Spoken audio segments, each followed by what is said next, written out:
Beaucoup de plaisir à venir là, vous parler des glaciers. Effectivement, je vais parler très peu des glaciers des Pyrénées et beaucoup des glaciers à travers l'ensemble du globe. Et vous posez peut-être la question de pourquoi il y a des glaciologues à Toulouse. Alors effectivement, il y a quelques glaciers dans les Pyrénées, mais ils ne sont pas très grands. La raison d'être de la glaciologie à Toulouse, comme d'autres disciplines scientifiques, c'est le fait que Toulouse, c'est vraiment le cœur du spatial en France, avec le CNES, Centre national d'études spatiales, des entreprises qui gravitent autour de CNES, notamment Airbus Defence and Space, tout cet écosystème très favorable qui fait que, comme scientifique, on a un accès aussi privilégié à des données satellitaires, dont je vais essayer de vous expliquer comment on les utilise et comment elles permettent de dresser un diagnostic un petit peu exhaustif, complet de l'évolution des glaciers du globe. Voilà, donc avant de plonger dans le monde du satellite, quand même vous montrer aussi des photos, les photos répétées que vous avez peut-être l'habitude de voir ici. La mer de glace, que certains ont peut-être eu l'occasion d'aller voir, on prend le train du Montanvert et puis on peut avoir ce panorama sur la mer de glace avec les grandes jorasses en arrière-plan. Ce que vous voyez, la mer de glace, c'est pas un scoop, elle s'est considérablement amincie, elle devient de plus en plus sombre, elle est couverte de débris et donc ça devient un glacier finalement beaucoup moins séduisant. Ça peut même dans certains cas devenir une attraction touristique. Pour prendre pied sur le glacier, il faut du coup descendre par des échelles, et de plus en plus d'échelles chaque année, peut-être 4-5 mètres d'échelles supplémentaires chaque année. Et quand on descend ces échelles, on peut voir, on a été installé des pancartes qui vous montrent les niveaux successifs du glacier pour finalement faire prendre conscience aux gens qui visitent la mer de glace de l'ampleur et de la vitesse du recul. Plus près de chez nous, attendez, hop, il faut que je revienne. Dans les Pyrénées, le suivi des glaciers des Pyrénées n'est pas fait par les gens du domaine académique, c'est un peu une particularité, peut-être mondiale. Hein. C'est pris en charge par une association, peut-être certains d'entre vous connaissent, qui s'appelle Moraine. Moraine, en fait, c'est un accompagnateur de moyenne montagne qui, à la fin des années 90, tout début des années 2000, s'est passionné pour la glaciologie et puis a voulu, en parallèle de son métier d'accompagnateur de montagne, a voulu commencer le suivi du glacier d'Ossou, que vous voyez là, c'est au pied du Vignemale, dans les Pyrénées françaises. Et il a créé cette association, Moraine, à laquelle vous pouvez adhérer. Et si vous voulez participer à ce qu'on peut appeler l'accompagnement du glacier d'Ossou un peu sur son lit de mort, parce que le glacier d'Ossou, vous voyez qu'il n'en reste plus grand-chose et qu'on le voit à peine sur la photographie à gauche, tellement il est niché maintenant dans son cirque glaciaire, vous pouvez aller avec Moraine faire des mesures sur le glacier et accompagner Pierre-René. Donc, la présentation, voilà, vous l'avez compris, on va parler des glaciers, mais on va voir qu'en fait, il y a une diversité beaucoup plus grande de glaciers que peut-être ce que vous connaissez. Donc, on va aller au-delà de la mer de glace et du glacier dessous. Et on va voir vraiment, essayer de bien définir d'abord qui ils sont, où ils sont et quel est leur volume total. Ensuite, il y aura toute une partie sur ce qu'on fait à Toulouse, mais normalement de manière pédagogique, j'espère, de bien vous expliquer comment on utilise les données des satellites. Il n'y aura pas d'équation, c'est assez visuel. Comment on arrive, avec des données de satellites qui sont 700 km en orbite au-dessus de nos têtes, à mesurer des variations de quelques dizaines de centimètres d'altitude des glaciers. On verra comment les glaciers changent et comment ils sont des sentinelles du climat, et puis les conséquences des changements glaciaires. Et là, on sera en plein dans l'actualité, parce que vous avez probablement, la plupart d'entre vous, entendu parler de l'effondrement du glacier de Birch en Suisse, au-dessus du village de Blatten. Et je ne vais pas vous parler spécifiquement du glacier de Birch, mais je vais vous parler de ce que sont ces effondrements glaciaires et comment on peut aussi les étudier avec les données des satellites. Alors, commençons par des définitions, parce que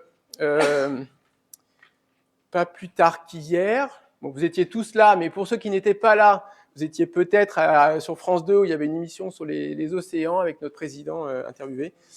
Et pas plus tard qu'hier, j'ai entendu des grandes confusions qui, moi, glaciologue, m'ont fait bondir entre la banquise, d'une part, les calottes polaires et les glaciers, d'autre part. Donc, faut commencer par ça, les définitions. Je ne vais pas du tout vous parler de banquise. La banquise, c'est une fine couche de glace qui se trouve au-dessus des océans et qui vient du gel des océans. Est-ce que, petit quiz, là, vous allez lever la main sur l'épaisseur de la banquise? Est-ce que l'épaisseur moyenne de la banquise, est-ce que c'est 2 mètres, 20 mètres ou 200 mètres? Alors, 2 mètres. Alors, les mains, levez la main bien haut, hein, je veux voir qui a juste, qui a faux. 20 mètres. Alors souvent, le chiffre du milieu a beaucoup de succès. Et 200 mètres. Ah. Alors, la banquise est très fine, elle fait 2 mètres. Bravo, heureux gagnants. Vous avez le droit de rester. 2 mètres d'épaisseur. Donc c'est très fin, parce que c'est l'océan qui gèle. Et une fois qu'il a gelé l'océan, finalement, l'océan devient un peu... Une fois que la couche de glace est formée, ça l'isole de l'atmosphère qui est très froide, et donc il n'y a plus beaucoup de glace qui arrive à s'accréter, à se former. Donc la banquise est fine. Donc la banquise, vous la voyez sur l'image de droite, au pôle Nord, il n'y a pas de continent, il y a un océan, c'est l'océan Arctique, et il y a de la banquise toute l'année. Elle est plus étendue l'hiver que l'été, mais elle est très fine. Et pareil, quand vous regardez l'image de gauche, l'Antarctique, on devine, je pense que si vous devinez un peu la partie continent, et puis autour, il y a une fine couche de glace qui flotte sur l'océan, c'est la banquise. Donc la banquise, je ne vais pas vous en parler aujourd'hui, c'est tout un sujet aussi intéressant, mais on va se concentrer sur la partie glace continentale, la glace qui repose sur les continents. Et dans la glace continentale, il y a encore deux grandes catégories. Les deux se ressemblent parce que finalement, elles se forment par l'accumulation de neige qui va progressivement se transformer en glace et puis former de la glace. Et quand elle est suffisamment épaisse, cette glace, elle va commencer à avoir du mouvement. Donc ça, c'est la définition de ce qu'est les glaciers et les calottes polaires. La grande différence, c'est simplement la taille. Les glaciers sont plutôt de petite taille, alors que les calottes polaires, il y en a deux actuellement sur Terre, l'Antarctique et le Groenland. Et les deux sont des mastodontes de glace, c'est les plus grandes ressources d'eau douce sur Terre, donc c'est gigantesque. Je vous ai mis quelques chiffres. Alors peut-être le seul chiffre qu'il faut retenir, et qui est intéressant à retenir, c'est l'équivalent du niveau des mers. C'est-à-dire, si demain l'Antarctique fond complètement, le niveau des mers monte de 58 mètres. Et le Groenland, c'est 7 mètres. Donc voilà, on a les gros stocks de glace, mais c'est aussi les stocks les plus stables. La fonte de l'Antarctique, c'est pas demain. L'Antarctique commence à perdre de la masse, mais ça va pas se faire instantanément, tellement il y a d'inertie dans ce système. Donc on va pas parler de la banquise, on va pas parler des calottes polaires, on va parler des glaciers. Donc les glaciers, c'est tous ces stocks de glace formés par l'accumulation de neige, pérennes sur l'échelle de plusieurs années, et qui sont répartis partout sur Terre. Alors leur distribution est illustrée ici par tous les points rouges. Chaque point rouge correspond à un glacier. Donc vous en voyez logiquement dans les chaînes de montagnes, ce à quoi vous attendez, Himalaya, Alpes, Alaska. Il y en a beaucoup aussi autour des régions polaires, ils sont concentrés pas mal dans l'Arctique. Et puis il y en a aussi en périphérie de l'Antarctique, mais distincts de la calotte polaire. C'est-à-dire en péninsule antarctique, ici, vous voyez, il y a plein d'îles autour du continent, et ces îles sont recouvertes de glace. Donc tout ça, c'est les glaciers qui vont nous intéresser au cours de la conférence. Ils sont très nombreux. Il y en a 200 000 et répartis partout sur Terre. C'est ça qui fait la difficulté de leur étude. On s'attaque à un objet qui est multiple, et donc il va falloir trouver des moyens pour étudier 200 000 glaciers. On n'a pas envie de le faire un par un, et on ne va pas pouvoir le faire sur le terrain, comme c'est fait pour quelques glaciers. D'où l'outil satellitaire. L'autre point important, c'est d'avoir en tête le volume total. Et on va encore parler d'équivalent niveau des mers pour que vous puissiez comparer aux chiffres que j'ai donnés pour l'Antarctique et le Groenland. 58 mètres l'Antarctique, 7 mètres le Groenland. Vous le voyez, les glaciers, 30 cm. On est sur un volume total qui est faible. Donc même si le stock est faible, en revanche, on va voir que ce stock, il varie très vite, il est très sensible au climat. Et donc, quand on parle de hausse du niveau des mers, et j'y reviendrai tout à la fin de l'exposé, on verra que les glaciers, même si en stock total, ils sont pas très importants, ils contribuent à la hausse du niveau des mers. Alors, je vous ai mis quelques photos ou images satellites qui illustrent un peu la diversité des objets des glaciers. Bon, la mer de glace, c'est peut-être le premier glacier qui vous vient à l'esprit quand on parle glacier. Il y a aussi des modèles réduits des grandes calottes glaciaires. Donc, cette fois, c'est pas l'Antarctique, c'est le Groenland, mais c'est ce que vous trouvez le plus grand glacier d'Europe. C'est cette calotte qui s'appelle le Vatnajökull en Islande, qui fait à peu près la taille de la Corse. Donc, on a déjà un bel objet en taille. Et puis, vous avez aussi des morphologies un peu différentes. C'est ce qu'on appelle les champs de glace, comme on trouve en Alaska, en Patagonie. Peut-être certains ont eu l'occasion d'aller voir le Perito Moreno. Donc, il y a toute une zone d'accumulation assez plate. Et de là, descendre des langues glaciaires qui vont se jeter dans des lacs ou dans l'océan. Et c'est ce qu'on appelle les champs de glace. Voilà, défini et présenté un peu l'objet qui va nous intéresser au cours de la conférence. Donc je l'ai déjà un peu esquissé. Un glacier se forme par accumulation de neige, ce qui est une différence fondamentale par rapport à la banquise. C'est la neige, les précipitations neigeuses, qui s'accumulent essentiellement en hiver évidemment, qui progressivement se transforment, se densifient sous l'effet des couches sous-jacentes, et progressivement cette neige va se transformer en glace avec un passage par un état intermédiaire qu'on appelle nous le névé, mais en gros, progressivement, au bout de 10, 15, 20 ans, ça dépend, la neige va se transformer en glace. Et puis, quand cette glace va être suffisamment épaisse, elle va se déformer sur son propre poids et pouvoir descendre dans les vallées et former ce qu'on appelle un glacier, avec ici une coupe d'un glacier un peu théorique, avec cette zone haute où s'accumule en moyenne dans l'année, s'accumule de la masse, c'est la zone d'accumulation. Et puis en revanche, dans la partie basse, elle est à plus basse altitude, les températures sont plus élevées, et donc c'est ce qu'on appelait la zone d'ablation, la zone de fonte, où le glacier, chaque année en moyenne, va perdre de la masse. Et donc vous comprenez que l'état de santé des glaciers, ça va être un équilibre entre cette accumulation dans la partie haute et cette fonte dans la partie basse. Et ça va nous permettre de définir une grandeur qui est très utile pour les glaciologues, pour mesurer l'état de santé de leur glacier. C'est le bilan de masse, les gains moins les pertes. Et ce bilan de masse, on peut se le représenter un peu comme quand on parle de pluie en termes de millimètres d'eau. Le bilan de masse, c'est la lame d'eau qui a été gagnée ou perdue par le glacier chaque année. Donc, ce qui gagne le glacier, c'est de la neige, ce qui perd, c'est de la fonte, c'est de l'eau. Et on ramène tout à la même densité pour pouvoir comparer les gains et les pertes, et ça nous permet d'avoir cette quantité qui vraiment va nous caractériser si un glacier se porte bien ou se porte mal. Alors, comment on mesure le bilan de masse sur le terrain ? Je ne vous parle pas que de satellites, parce que c'est bien de comprendre aussi comment sont faites les mesures de terrain.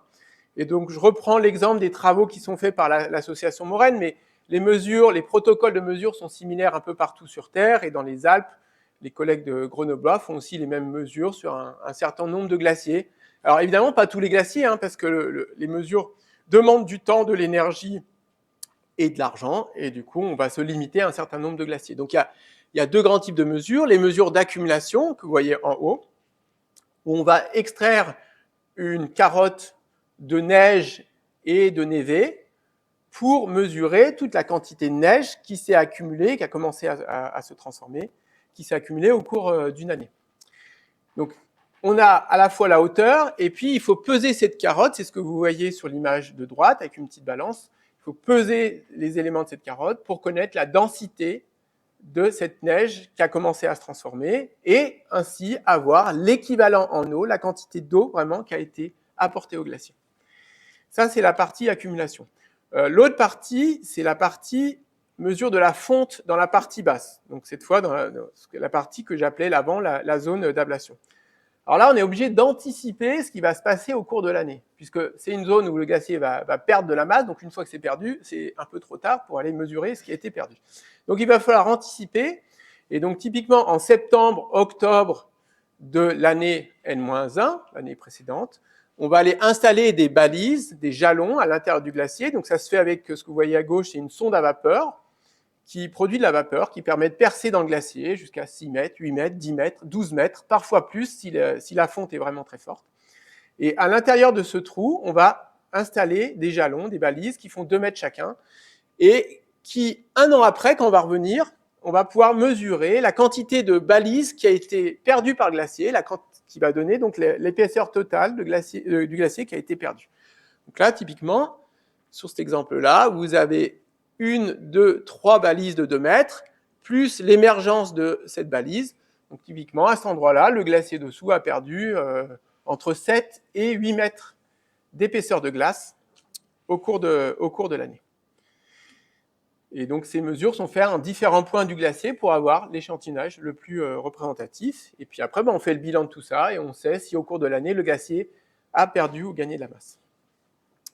Et je reviendrai sur ces mesures de terrain qui ont un gros intérêt, c'est d'avoir été réalisées de la même manière sur certains glaciers depuis les années 50. Et donc ça nous offre des séries temporelles très longues, et c'est ce que les climatologues recherchent, avoir ces séries temporelles longues et homogène. On a peut-être quelqu'un dans la salle qui a participé aux mesures sur un de ces glaciers, qui verra un peu à quoi ces points de mesure servent aussi aujourd'hui. Mais ma problématique, moi, à Toulouse, c'est d'aller au-delà de ces 50, 100 glaciers qui sont mesurés sur le terrain, c'est d'avoir une vision globale et complète de l'évolution des glaciers, et ça, on le fait à partir du satellite. Alors, pour vous illustrer comment on travaille avec les données des satellites, on va zoomer sur le Mont Blanc. Donc ici, vous avez, c'est pas une photo, c'est une image satellite vue en 3D du massif du Mont Blanc, du sommet du Mont Blanc, de la face nord du Mont Blanc, avec, pour ceux qui ont l'œil, le refuge du goûter qui brille sur l'image. Et puis, on va à nouveau zoomer vraiment vers le sommet du Mont Blanc. Ça, c'est une image qui est acquise par un satellite qui s'appelle Pléiade. Il y a 2 satellites Pléiade. C'est un satellite fabriqué à la demande du CNES par Airbus et qui sont en orbite depuis 2011-2012 et qu'on utilise beaucoup pour étudier l'évolution des glaciers. Alors, je vais zoomer sur le sommet du Mont Blanc. On est le 19 août 2012, en fin de matinée, 10h40. Et vous voyez cette trace blanche le long de laquelle s'alignent des points noirs. Et puis, on dispose en fait de 2 images, espacées d'une trentaine de secondes d'intervalle. Et donc, je vais animer ces 2 images. Et vous pouvez voir, et je pense que vous avez deviné ce que sont ces points noirs. C'est des cordées d'alpinistes, en train d'avancer ou pas d'ailleurs, hein. Il y en a qui sont un peu à l'arrêt, vers le sommet du Mont Blanc. Alors, pourquoi vous montrer ces 2 images ? Déjà, vous illustrez la qualité, la précision géométrique, la résolution des images qui nous permet de voir les ombres portées des alpinistes qui vont vers le Mont Blanc. Donc ça, pour nous, c'est intéressant. Plus nos images sont résolues, plus nos mesures vont être précises. Ensuite, c'est aussi vous montrer la qualité radiométrique. Ce que je veux dire, c'est qu'on est au sommet du Mont Blanc, c'est de la neige de partout, ça pourrait presque à l'œil paraître un peu partout homogène, et en fait, le satellite voit énormément de détails, on voit toutes ces sculptures qui ont été faites par le vent, on voit des séracs évidemment, mais donc il y a beaucoup de qualité dans les images, et ça va être effectivement très utile pour nous, pour les traitements qu'on va faire. Et puis, ces 2 images, si vous regardez de plus près, si vous ne regardez pas les cordées, mais plutôt les crevasses, plutôt les reliefs autour, alors voilà, vous voyez que les reliefs sont un peu différents, sont vus différemment par ces 2 images. En fait, ces 2 images, elles sont prises par le même satellite, mais de 2 points de vue différents. Donc le satellite Pléiade a regardé le sommet du Mont Blanc depuis 700 km en altitude. Il prend une première image. Après, il se déplace d'une trentaine de secondes sur son orbite, il bascule vers l'arrière et il prend une deuxième image et il forme ce que dans notre jargon on appelle un couple stéréoscopique. Et donc, 2 images de la même zone du sol, mais vues de points de vue différents. Et de même que nos 2 yeux, s'ils sont là, c'est pas pour rien, et ils sont décalés dans l'espace, c'est pour nous permettre de voir le relief et de sentir la profondeur. Et de même, on va pouvoir utiliser ces 2 images satellites pour reconstruire avec précision l'altitude du terrain, la topographie des glaciers. On va construire comme une espèce de cartigène du glacier, mais très précise et déduite de ces images satellites. Et on ne va pas se contenter d'en construire une, on va en construire plusieurs au cours du temps, et on va pouvoir ainsi utiliser ces données-là pour étudier l'évolution des glaciers. Donc c'est ce que je vous illustre en revenant sur la langue de la mer de glace. Donc tout à l'heure, au tout début de la présentation, je vous ai montré des photos qui étaient prises ici depuis la gare du Montanvert. Et donc là, je vous montre 3 reconstructions du glacier, déduites uniquement d'images satellites, en 2003, en 2012 et 2022. Je vous ai mis des flèches jaunes pour vous aider à visualiser la position, l'altitude et la position du front du glacier en 2003. Et voilà, vous avez déjà compris ce qui se passe, et vous voyez qu'on a un signal très, très fort et très net que l'on peut voir sur ces images et qu'on va pouvoir mesurer et quantifier précisément dans un second temps. Parce que dans un second temps, ce qu'on va faire, ces cartes topographiques, ces cartigènes, on va faire la différence, une simple différence mathématique, et construire une carte des changements d'altitude des glaciers, que je vous montrerai après. Ces changements d'altitude mesurés depuis l'espace, une question importante qui se pose pour nous, c'est quelle est la précision ? Toujours cette question, vous entendez peut-être parler, des scientifiques aiment bien parler de leurs incertitudes. eh ben, c'est une étape fondamentale du processus de quantifier les incertitudes et savoir avec quelle précision on mesure le signal qui nous intéresse. Donc pour ce faire, on a beaucoup de chance sur ces deux glaciers du massif du Mont Blanc qui sont la mer de glace à gauche toujours et puis le glacier d'Argentière à droite. C'est que nos collègues grenoblois du laboratoire de glaciologie de Grenoble vont chaque année faire des mesures sur ces glaciers. Donc ils vont chaque année faire des mesures de bilan de masse, celles que je vous ai illustrées avant à partir des photographies de moraine, mais ils vont aussi chaque année avec un GPS différentiel, un GPS très précis qui leur permet de mesurer précisément l'altitude du glacier. Chaque année, en septembre, ils vont mesurer des profils que vous voyez situés en jaune, des profils en travers du glacier. Donc là, en l'occurrence, on a pu avoir accès à leurs mesures en 2003 et 2012, qui sont les dates de nos données satellitaires. Et donc, on peut comparer directement le long de ces 8 profils, 4 pour la mer de glace, 4 pour le glacier d'Argentière, les changements d'altitude que l'on mesure par satellite, SAT, ou que l'on mesure sur le terrain par GPS. Et vous voyez, le temps que je vous raconte tout ça, vous avez déjà pu regarder les chiffres et voir que globalement, il y a un très bon accord. Donc, il y a d'abord un fort signal, évidemment, d'amincissement. Ces glaciers s'amincissent, c'est ce qu'on voyait sur l'animation. Mais globalement, un bon accord. Il y a des petites erreurs à certains profils. On essaie toujours de comprendre pourquoi, d'améliorer la méthode. Mais globalement, on a une différence moyenne de 30 cm. Donc ça, c'est notre biais, 30 cm, sur ces 8 mesures. Et puis, ce qu'on appelle l'écart type, donc la précision vraiment intrinsèque de notre mesure, qui est de l'ordre du mètre. Donc précision tout à fait compatible avec le signal qu'on cherche à étudier, qui est de l'ordre de, ici, plusieurs dizaines de mètres.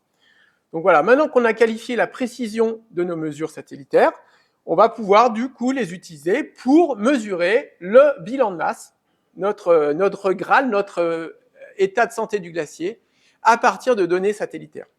Donc vous avez ici, pour l'ensemble du massif du Mont Blanc, une carte qui vous montre les changements de l'altitude des glaciers entre 2003 et 2012. Donc j'ai fait la différence de mes deux topographies. Tout ce qui apparaît en rouge, c'est les zones où la surface s'est affaissée, s'est abaissée. Ce qui apparaît en clair, c'est les zones où il n'y a quasiment pas de changement. Et puis en bleu, c'est les zones où il y a éventuellement un gain d'altitude. Les polygones noirs, les limites noires, c'est les limites du glacier. Donc pour se localiser, ici vous avez la vallée de Chamonix, là toute cette zone très claire avec des liserés bleus autour, c'est la vallée de Chamonix. Donc globalement, vous voyez qu'autour des glaciers, on est plutôt dans le clair. Ça veut dire qu'on a bien fait notre travail de superposer au mieux nos deux cartes topographiques. Et donc, on n'a pas de biais de mesure. Évidemment, il y a du bruit. Alors, il y a du bruit parce qu'il y a des arbres, il y a la végétation qui change, il y a des coupes forestières. Donc, c'est jamais, l'altitude n'est pas constante de partout en dehors des glaciers. Mais globalement, on est bien recalé. Et donc, on voit en rouge le très net signal d'amincissement des glaciers, particulièrement sur les langues glaciaires. Donc, la langue de la mer de glace ici, le glacier d'Argentière est ici. Donc, un fort signal, un clair signal qui montre les pertes de masse des glaciers. Quand on fait la moyenne de toutes ces valeurs sur le massif du Mont Blanc, et qu'on fait cet exercice de convertir du volume à la masse, c'est-à-dire convertir de la glace ou de la neige à la quantité d'eau, qui est vraiment ce qui nous intéresse, parce que c'est ça qui va partir dans les rivières, c'est ça qui va faire monter le niveau des mers, on mesure le bilan de masse de ces glaciers du massif du Mont Blanc qui ont perdu en moyenne, chaque année, entre 2003 et 2012, environ 1 mètre d'épaisseur d'eau, l'équivalent d'1 mètre d'eau. Et ce chiffre, on peut le comparer aux mesures de terrain et vérifier qu'il y a un bon accord entre les différentes techniques de mesure. Donc ça, c'est peu pour vous illustrer tout le déroulé de la méthode. Mais pour l'instant, on n'a pas appris grand-chose parce que c'est des glaciers qui sont très bien suivis sur le terrain, dont on savait qu'ils perdaient de la masse. Et donc, l'idée, évidemment, de la mesure satellitaire, c'est après de la déployer sur des grandes régions du globe, et avoir des diagnostics un peu complets de l'évolution des glaciers. Avant de ça, petit aparté sur les Pyrénées, là encore toujours en restant très local, le travail sur les Pyrénées est fait aussi par les collègues espagnols, et notamment là avec un code couleur différent. Vous voyez le même type de carte que ce que je vous montrais pour le Mont Blanc, mais pour le glacier de l'Aneto, et vous voyez que le glacier de l'Aneto, le constat est un peu le même, entre 80 et 2022, 30 mètres d'amincissement en 41 ans, l'épaisseur moyenne résiduelle en 2022, c'était 12 mètres, et notamment 40% de perte de masse simplement entre 2011 et 2022. Vous voyez que ça va très, très vite dans les Pyrénées, et que ces mesures en accord avec les mesures de terrain. Mais revenons à mon objectif initial, qui est quand même d'avoir une vision complète de l'évolution des glaciers du globe. Alors, peut-être à force d'avoir des conférences, vous vous rendez compte, les scientifiques aiment bien les acronymes pour leurs projets. Donc là, nous, on a créé un acronyme qui s'appelle Astérix, parce que l'ensemble des travaux dont je vais vous parler, c'est basé sur un capteur qui s'appelle ASTER, un capteur des images optiques, un capteur entre Japon et États-Unis, mais dont on a accès aux données, et voilà, qui nous a permis de faire ce travail de mesure de l'évolution et de ce qu'on appelle ici l'extinction des glaciers. Alors, ça a été une aventure et j'aime bien montrer cette diapositive parce que ça montre que nous, on vous présente ces travaux, mais on ne travaille pas seul, c'est des travaux d'équipe. Et puis, il faut un certain temps avant qu'une recherche aboutisse. Moi, finalement, depuis ma thèse, entre 2002 et 2005, puis après mon recrutement en CNRS, mon objectif, c'était mesurer l'évolution de l'ensemble des glaciers du globe par satellite. Et cet effort-là, il a mis presque 20 ans à se concrétiser, et plus particulièrement le travail sur les données Aster, l'aventure Astérix, elle s'est échelonnée entre 2014 et 2021. Donc c'est un peu le temps des fois qu'il faut, et il faut accepter qu'il y ait ce temps-là dans la recherche entre l'idée et la finalisation d'un projet. Ça ne veut pas dire qu'il ne s'est pas passé plein de choses entre-temps, il y a eu plein de résultats passionnants entre-temps, mais voilà, c'est aussi le temps qu'il faut. Donc ça a commencé, une fois de plus, on est revenu au Bercail, on est revenu dans le massif du Mont Blanc pour vérifier que ces données Aster étaient utiles pour étudier les glaciers. On a fait le même travail que je vous ai montré avec Pléiades. Avec Pléiades, c'est plus rigolo parce que c'est des données super résolues, on voit les alpinistes, c'est des très très belles images. Et puis c'est le CNES et Airbus, donc on est content de les montrer. Mais le problème de Pléiades, c'est c'est tellement un satellite à haute résolution qu'on n'a pas des images partout sur Terre. C'est un satellite qui va acquérir des images à la demande sur des sites bien spécifiques, souvent des demandes commerciales. Et donc on n'a pas un échantillon d'images suffisant pour étudier les glaciers. Donc on a dû se tourner vers un autre satellite qui s'appelle Aster, qui est en orbite depuis 2000, qui est beaucoup plus vieux, mais qui est beaucoup moins précis, de moins bonne qualité que Pléiades. Pléiades, c'est des images à 70 cm de résolution. Aster, c'est 15 mètres de résolution. La taille d'un pixel Aster, c'est 15 mètres par 15 mètres. Donc un pixel, c'est à peu près la salle. Donc il a fallu se remettre au boulot pour montrer que ces données Aster, malgré leur faible résolution, elles étaient exploitables et utiles pour étudier les glaciers. Donc on est revenu dans le massif du Mont Blanc et on a travaillé à l'époque avec un stagiaire pour faire une preuve de concept qu'on pouvait avoir des résultats intéressants avec Aster. Sur le Mont Blanc, on a travaillé avec 70 couples stéréoscopiques et donc construire 70 cartes topographiques. Alors là, j'ai l'acronyme MNT, modèle numérique de terrain, mais chaque MNT, c'est une carte topographique. Donc c'est un peu du jargon, mais retenez 60 cartes successives du glacier. Comme ça marchait bien, on s'est dit, comme ces données, elles sont disponibles partout sur Terre, on va les exploiter dans d'autres grandes régions. Et c'est ce qu'ont fait deux étudiantes en thèse, Fanny Brun d'abord et Inès Dussaillant, qui ont travaillé respectivement sur l'Himalaya et toutes les montagnes d'Asie autour du plateau du Tibet, et puis sur les Andes, qui ont, elles, traité cette fois des dizaines de milliers d'images, et pour arriver avec ces diagnostics régionaux de l'évolution des glaciers. Et puis l'effort, il a culminé, il s'est achevé finalement en 2021 avec un travail d'un autre doctorant, Romain Hugonnet, qui lui a traité un demi-million de couples d'images, donc en fait 1 million d'images, pour arriver à ce diagnostic complet de l'évolution des glaciers. Donc, vous imaginez, je ne vais pas vous le détailler, il y a des gros enjeux d'automatisation des méthodes, de performance de calcul pour arriver à faire ces traitements massifs qui nous permettent d'avoir une vision vraiment exhaustive de l'évolution des glaciers. Et donc, Romain a publié cet article dans Nature, qui est un article un peu fondateur pour notre communauté, puisque pour la première fois, on a une vision complète de l'évolution des plus de 200 000 glaciers du globe, et on pourrait zoomer sur chaque glacier un par un. On pourrait zoomer sur le glacier dessous, donc c'est vous dire le niveau de détail et l'ampleur du travail.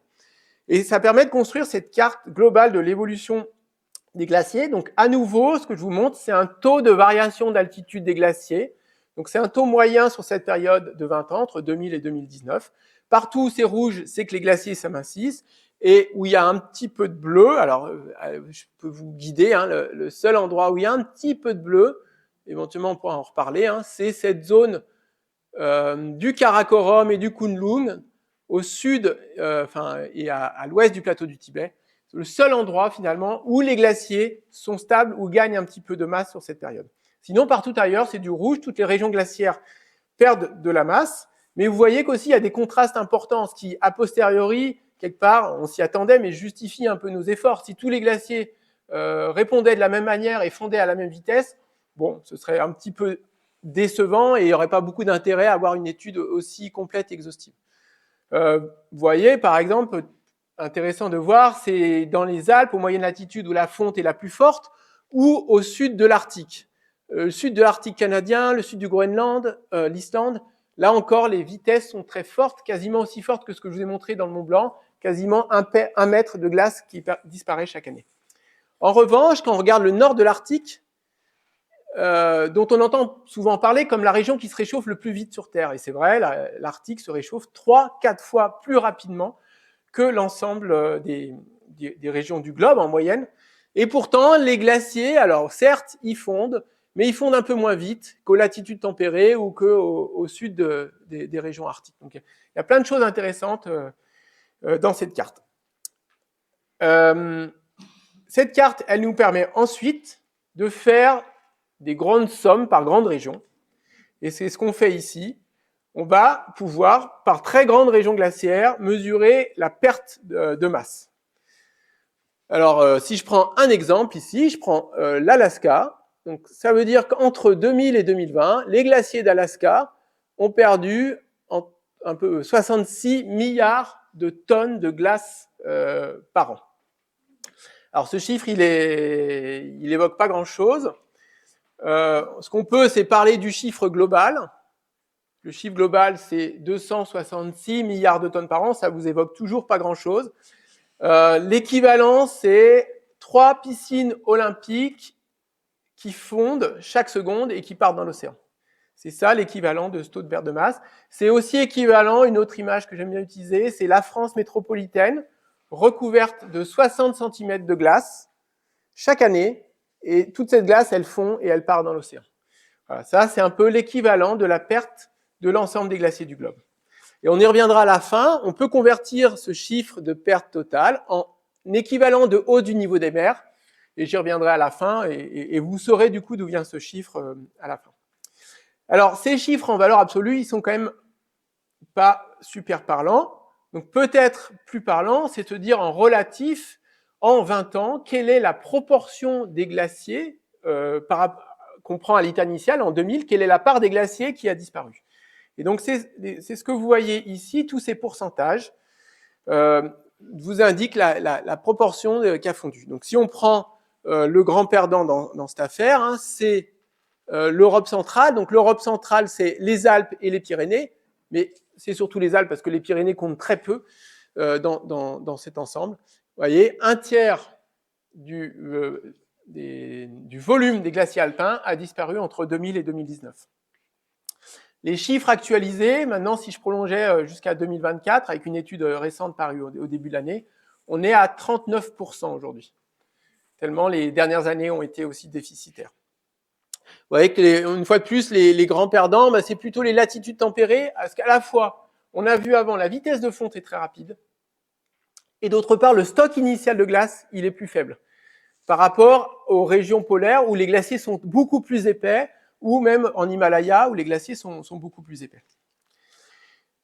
Donc voilà, en moyenne, c'est à 4,5. Aujourd'hui, on est à 5% du volume total des glaciers qui a disparu.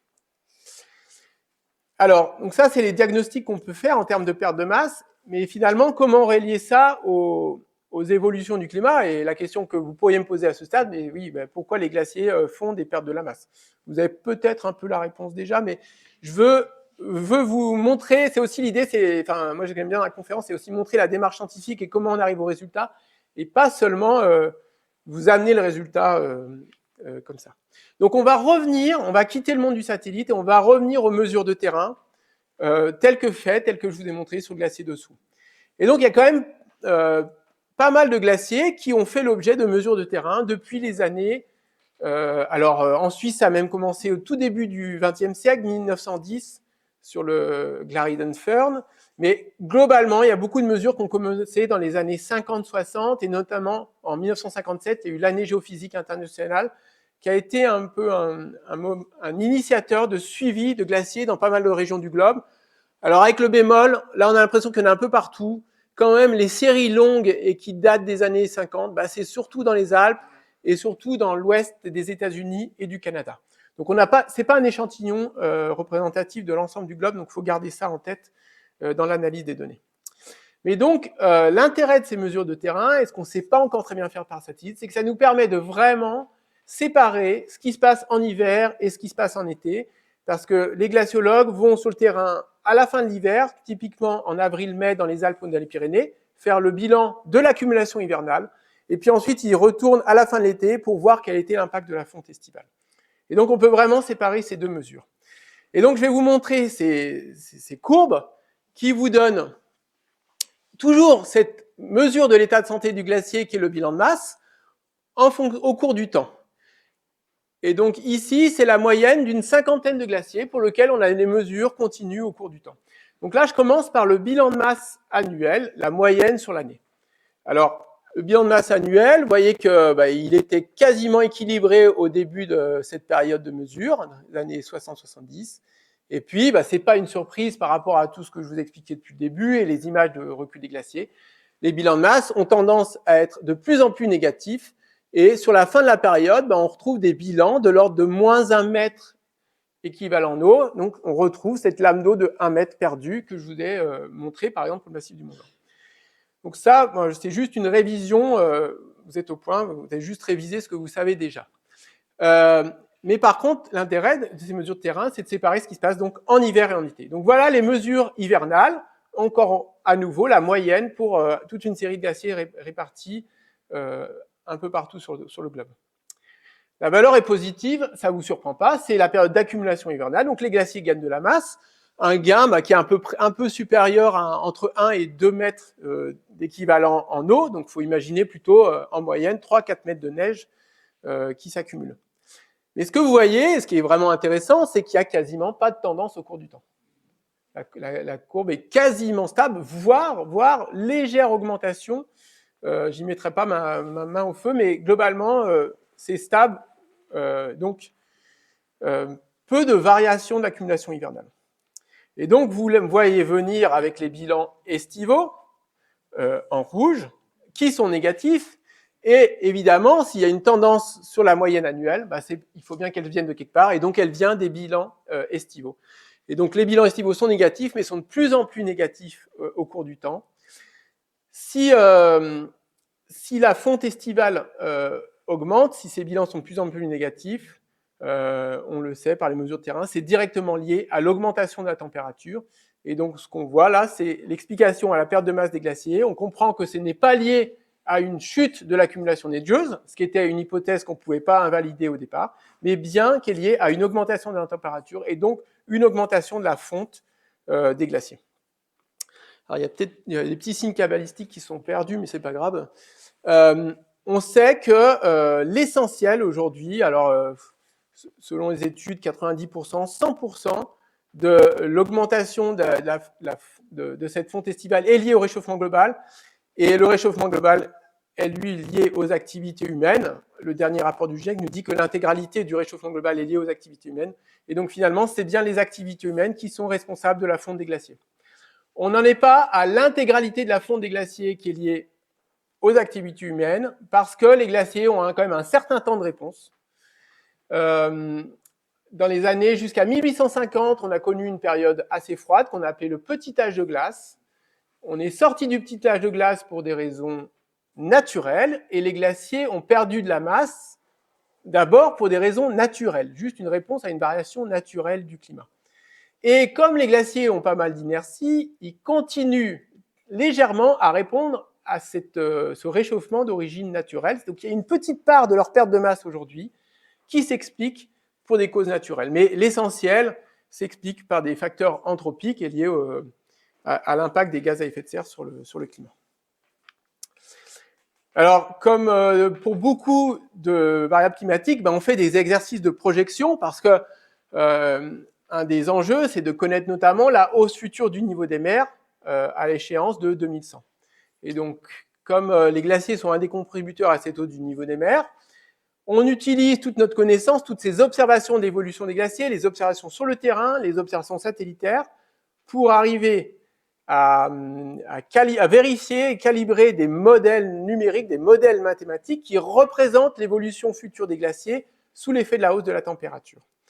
Et donc ici, c'est une étude publiée début 2023 dans Science qui faisait pour une des premières fois un diagnostic contrasté de l'évolution des glaciers. Si la hausse globale était limitée à 1,5 degré, c'est-à-dire la partie ambitieuse des accords de Paris, celle où on est quasiment déjà, et puis la hausse, une hausse de plus 4 degrés de la température moyenne du globe. Donc vous voyez qu'en termes de réponse des glaciers, ça fait des choses assez contrastées, assez différentes, notamment en termes de nombre de glaciers. À 4 degrés, c'est 80%, plus de 80% des glaciers qui disparaissent. Si on se limite à 1,5 degré, ce sera 50% des glaciers. Alors ça peut paraître beaucoup, mais il faut bien comprendre qu'il y a ce temps de réponse des glaciers, que le réchauffement a été tellement rapide aujourd'hui qu'une bonne partie des glaciers de la planète, et c'est un peu triste, mais est aujourd'hui déjà condamnée. C'est le cas des glaciers des Pyrénées. Si le réchauffement s'arrête demain, si on arrive à stabiliser par miracle la température pour les 15-20 prochaines années, les glaciers des Pyrénées vont quand même disparaître parce qu'ils sont en trop fort déséquilibre avec le climat. Ils n'ont pas eu le temps finalement de s'ajuster et de répondre progressivement à l'évolution du climat. Et donc ces glaciers-là sont condamnés. Donc ça explique. Mais par contre, en termes de masse perdue, vous voyez qu'il y a quand même des différences assez fortes selon les scénarios. Et donc un vrai enjeu et un vrai intérêt à limiter la hausse de la température pour préserver donc les glaciers qui peuvent l'être. Alors, je termine avec les conséquences des glaciers. J'ai pas trop suivi le temps, mais vous n'avez pas l'air tous endormis. Donc, et puis, ça va être un peu plus rapide, et puis ça va rebondir sur l'actualité. Alors, je vais vous parler des effondrements glaciaires. Donc, et effondrement glaciaire qui fait écho avec ce dont on a entendu aux actualités, avec ce glacier en Suisse qui s'est effondré, qui avait été bien anticipé. Et c'est pas le premier glacier qui s'effondre, et on commence à avoir plus d'idées, plus de compréhension de ces phénomènes et plus de diagnostics.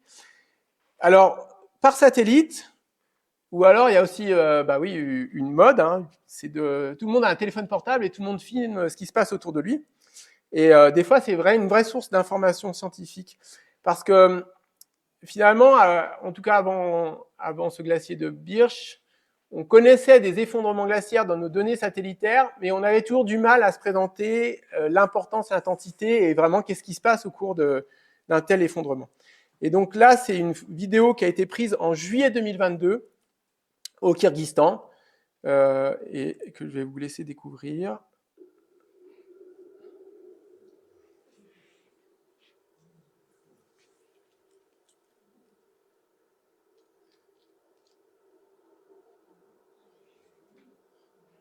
Donc au début, on a l'impression que c'est une simple avalanche, et puis on se rend compte que finalement l'avalanche, elle a pris beaucoup de vitesse et qu'elle a pris une grande ampleur. Et puis là, vous mettez à la place du caméraman, là, qui commence tout juste à se poser des questions. Il pensait qu'il était très loin.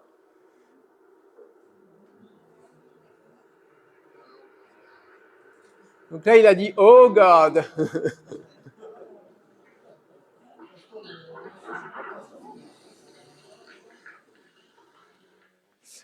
Donc voilà ce qu'est un. Donc la vidéo est revenue, donc je vous rassure, il a survécu. Il était en fait installé sur une moraine, une accumulation de roches laissées par le glacier, qui était face au glacier et un peu en hauteur. Donc il avait vraiment l'impression d'être complètement épargné et finalement à l'abri de cet événement. Et donc ça montre la puissance que peuvent avoir ce genre d'événements. Alors cet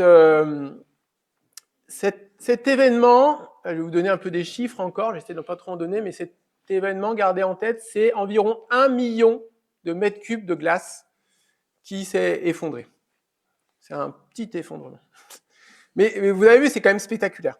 Et donc, des effondrements glaciaires, on commence à en observer de plus en plus, et notamment par satellite. Et ceux qui nous ont particulièrement surpris, c'est ceux qu'on a observés au cœur du plateau du Tibet, une des régions les plus arides sur Terre, enfin, en tout cas, une des régions où il y a des glaciers qui est plus aride sur Terre, donc on a des glaciers très froids, très peu dynamiques, très peu de fonte, très peu de mouvement.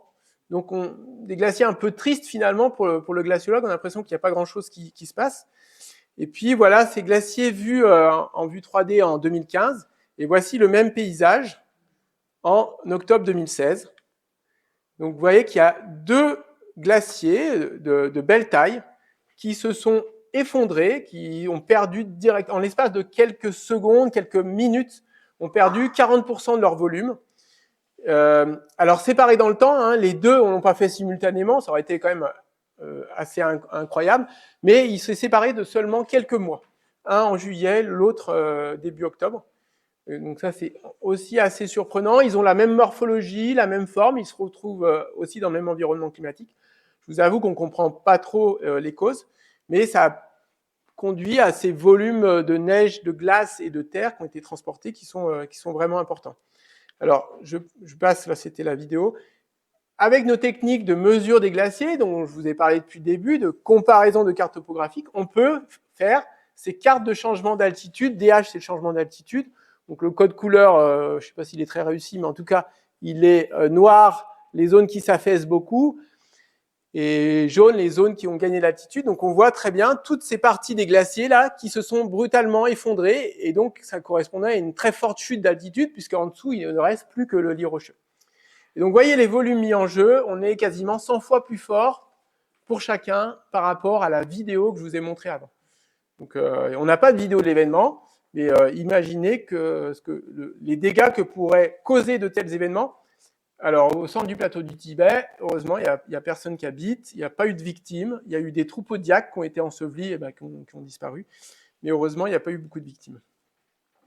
Et en fait, au-delà de l'importance de l'événement, ce qui va conditionner pas mal la vulnérabilité, c'est est-ce que c'est des zones habitées, comme c'était le cas en Suisse, mais où l'évacuation a pu être faite, ou des zones fréquentées par les alpinistes.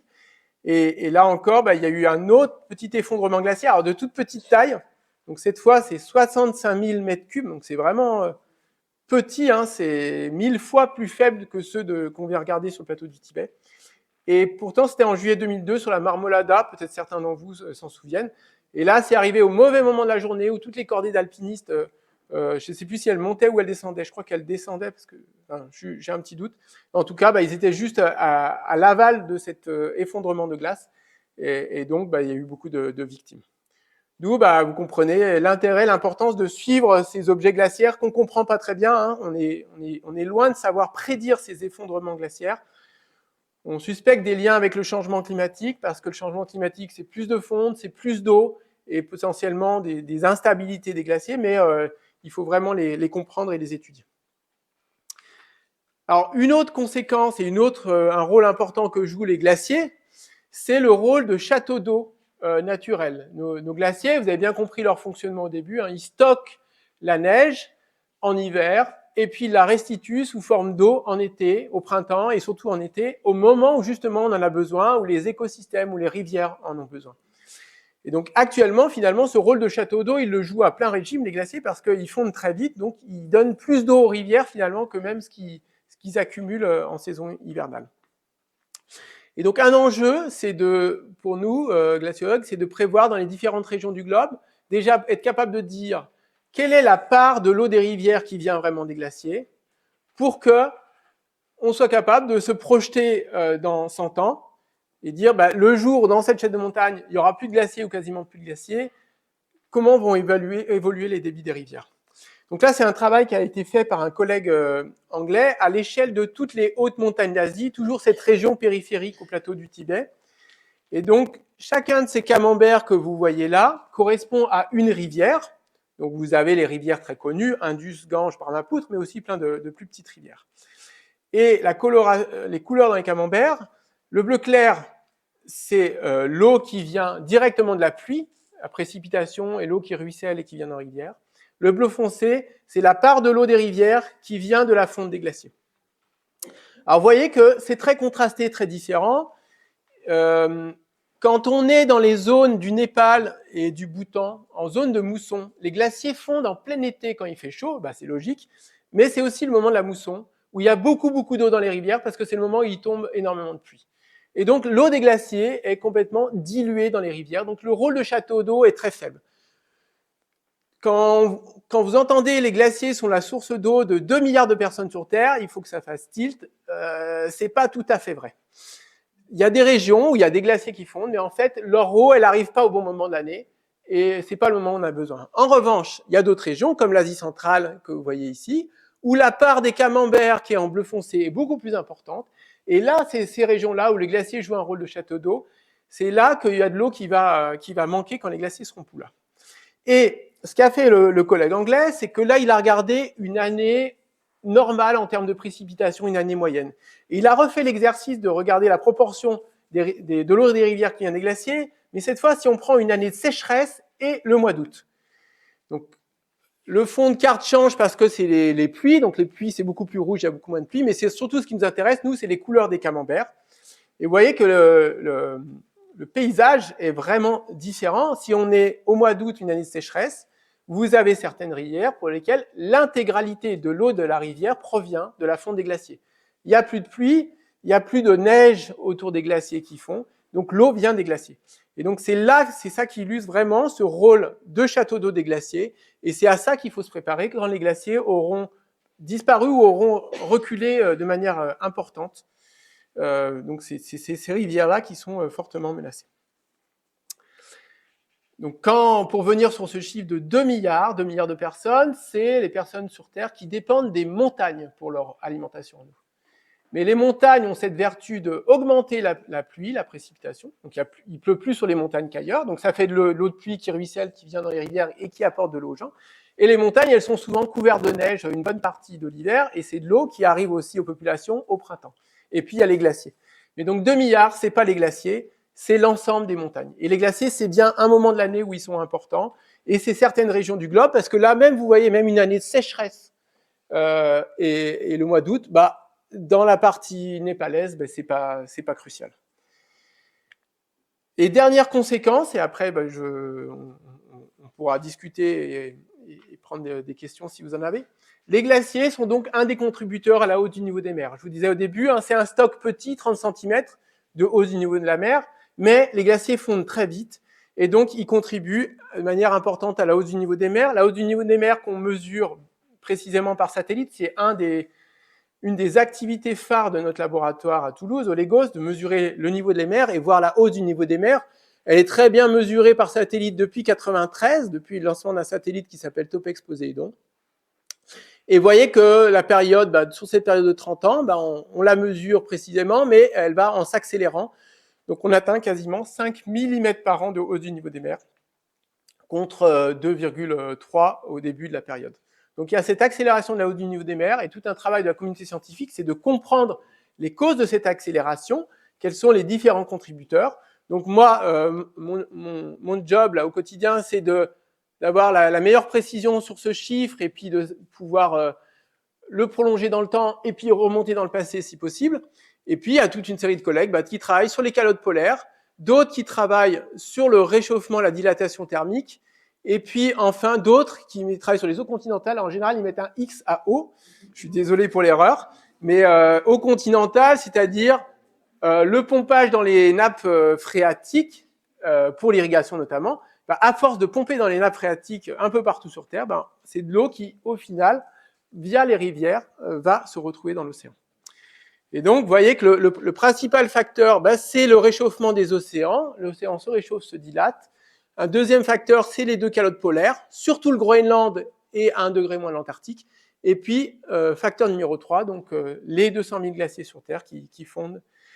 Et donc, voilà, notre objectif, c'est de prévoir le futur de ces glaciers et puis de continuer de mesurer avec des satellites adaptés, continuer à mesurer ces glaciers. Voilà, donc je termine. Quelques photos et puis un peu de biblio. Donc, un livre pas tout récent, mais fait par des collègues, et un livre que j'aime bien, là, Bernard Francoux, Christian Vincent, Si vous êtes intéressé pour suivre l'actualité sur ces questions climatiques, et notamment ce qui concerne les glaciers et la cryosphère, la météorologie, qui est un journal scientifique et fait par les scientifiques, mais qui a vocation de vulgarisation, pareil tous les trimestres. Et puis, et on vous les retrouverez au fond, un dossier qui a été préparé dans le cadre de la revue Relief. Moi, j'ai contribué avec un collègue. Alors, vient de sortir, il faudrait que je le mette à jour, parce que ça fait 2 ans, je crois. Mais le contenu est toujours d'actualité. Ce que j'aime bien avec ces dossiers Relief, il y a un énorme travail d'infographie. C'est vraiment au-delà de la partie scientifique, il y a un gros travail de mise en forme. Et donc, pour moi, c'est presque un objet d'art. Donc, j'étais fier de pouvoir contribuer à ce travail. Et puis, donc, ils sont disponibles. Je crois que c'est une librairie qui les met à disposition, qui les vend quand même. Ouais. Voilà, merci de votre attention et puis au plaisir de répondre à vos questions et de débattre.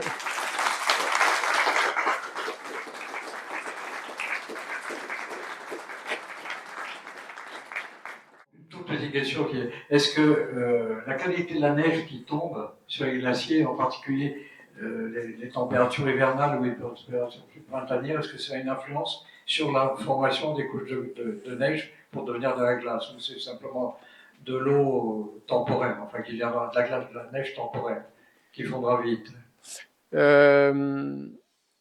Alors, la qualité, donc la température à laquelle la neige tombe a finalement assez peu d'impact après, puisque assez vite, dès que la neige elle est recouverte, elle est très vite isolée, et donc la température va vite devenir assez homogène dans le manteau neigeux.